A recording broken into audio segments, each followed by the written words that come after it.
মিষ্টি সাজানো আছে, সামান্য কিছু বোনের তরফ থেকে ভাইদের উপহার।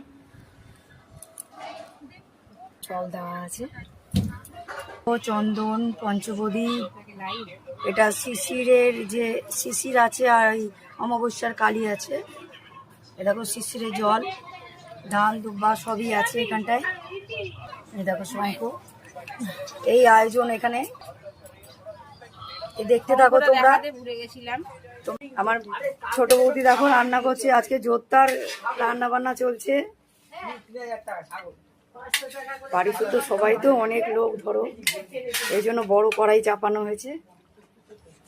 মাংস হবে, দেখো বেগুন ভাজা হবে, কাতলা মাছের মাথা দিয়ে ডাল হচ্ছে। দেখো মাংসের আলু কাটা মানে ভাজা হয়ে গেছে। দেখো চাটনিটা অলরেডি হয়ে গেছে, সবার আগে চাটনিটাই হয়েছে। ঠিক আছে বন্ধুরা, এখানে তাহলে ব্লগটা শেষ করছি।